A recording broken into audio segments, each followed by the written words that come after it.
Hello दोस्तों, आप सब लोग कैसे हो। उम्मीद है आप सब लोग मस्त और अच्छे होंगे।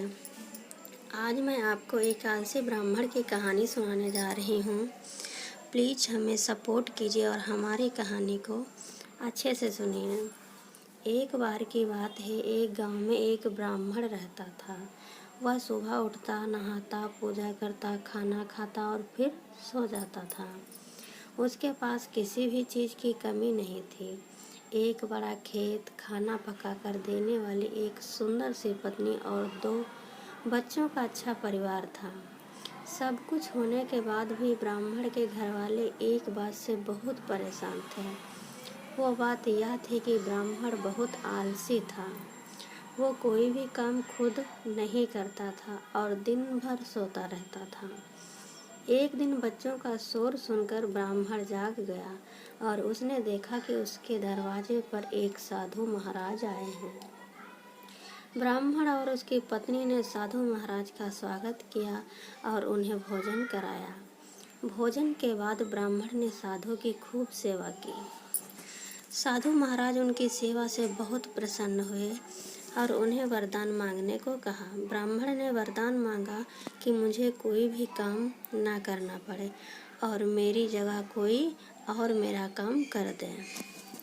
तब साधु उसे वरदान में एक जिन देते हैं और साथ में यह भी कहते हैं कि जिन को हमेशा व्यस्त रखना। अगर उसे काम नहीं दिया तो वो तुम्हें खा जाएगा। वरदान पाकर ब्राह्मण मन ही मन बहुत खुश हुआ और साधु को आदर के साथ विदा किया। साधु के जाते ही वहाँ एक जिन प्रकट हुआ।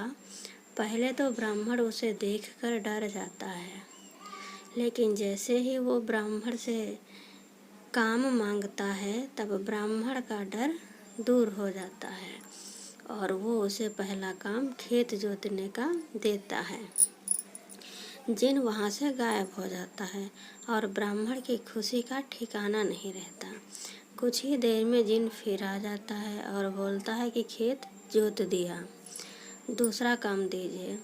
ब्राह्मण सोचता है कि इतना बड़ा खेत इसने इतनी जल्दी कैसे जोत दिया। ब्राह्मण इतना सोच ही रहा था कि जिन बोलता है कि जल्दी मुझे काम बताओ, नहीं तो मैं आपको खा जाऊंगा।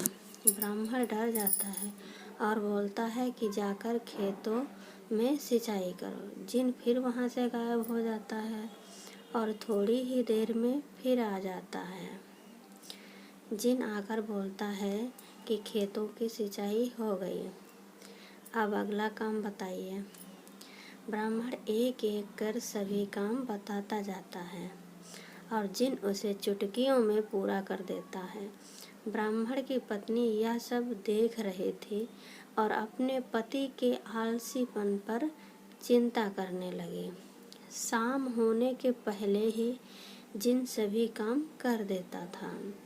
सब काम करने के बाद जिन ब्राह्मण के पास आ जाता और बोलता कि अगला काम बताइए, नहीं तो मैं आपको खा जाऊंगा।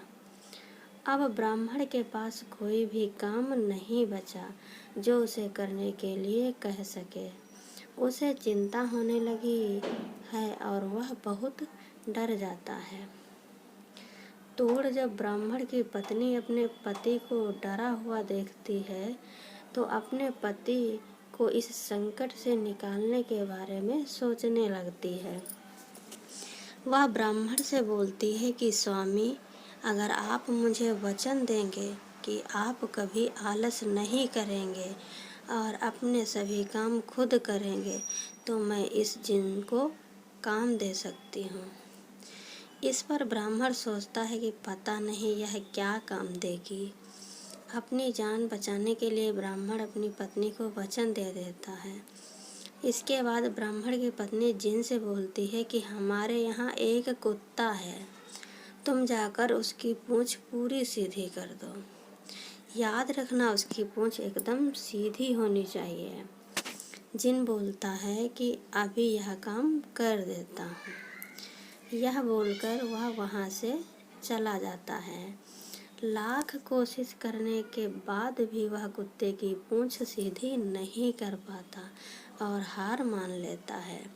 हार कर जिन ब्राह्मण के यहाँ से चला जाता है, उस दिन के बाद से ब्राह्मण अपने आलस को छोड़कर सभी काम करने लगता है और उसका परिवार खुशी खुशी रहने लगता है।